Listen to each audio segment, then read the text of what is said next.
السلام علیکم ورحمۃ اللہ وبرکاتہ۔ محترم ناظرین، آج کا سوال یہ ہے کہ تمام مسلمان قیامت کے دن جزا و سزا کے بعد جب جنت میں داخل ہو جائیں گے تو کیا وہاں والدین سے ملاقات ہوگی؟ نیز تمام اہل جنت اللہ کا دیدار کر سکیں گے؟ تو محترم ناظرین، تمام ہی اہل جنت اپنے عزیزوں اور رشتہ داروں سے ملاقات کریں گے، اور جس رشتہ دار سے ملاقات نہیں ہو سکے گی تو اس کے بارے میں یہ خیال کریں گے کہ شاید اس کو جنت میں داخلہ نہیں مل سکا۔ جنتیوں کو دو ایسی نعمتیں ملے گی جو اس دنیا میں کسی انسان کو نہ حاصل ہوئی تھی نہ کبھی حاصل ہو سکتی ہے۔ ایک نعمت تو یہ کہ انسان کی جو خواہش ہوگی وہ پوری ہو کر رہے گی۔ قرآن کریم میں ہے وَلَكُمْ فِيهَا مَا تَشْتَهِي أَنفُسُكُمْ وَلَكُمْ فِيهَا مَا تَدَّعُونَ نُزُلًا مِّن غَفُورٍ رَحِيمٍ، یعنی جس چیز کو تمہارا جی چاہے اور جو کچھ بھی تم مانگو سب تمہارے لیے جنت میں موجود ہے۔ دوسری سب سے بڑی نعمت جو ملے گی وہ دیدار الہی ہے۔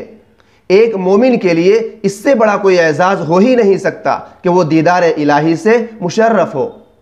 قرآن پاک میں ہے وجوہ یومئذ ناظرہ الی ربہا ناظرہ، یعنی اس روز بہت سے چہرے تر و تازہ اور بارونق ہوں گے اور اپنے رب کی طرف دیکھتے ہوں گے۔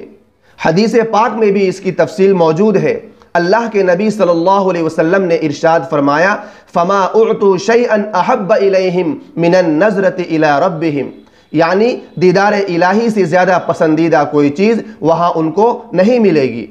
پھر آپ صلی اللہ علیہ وسلم نے یہ آیت تلاوت فرمائی للذین احسنوا الحسنی وزیادہ، کہ جن لوگوں نے نیکی کی ہے ان کے واسطے خوبی ہے اور مزید اس کے علاوہ بھی۔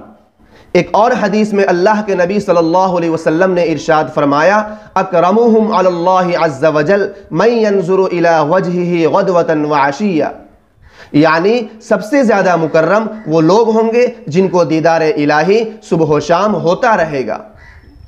ان کے علاوہ بے شمار آیات و روایات سے دیدار الہی کا ثبوت ملتا ہے۔ اللہ تبارک و تعالی ہمیں جنت الفردوس میں اعلیٰ مقام عطا فرما کر دیدار الہی نصیب فرمائے، آمین یا رب العالمین۔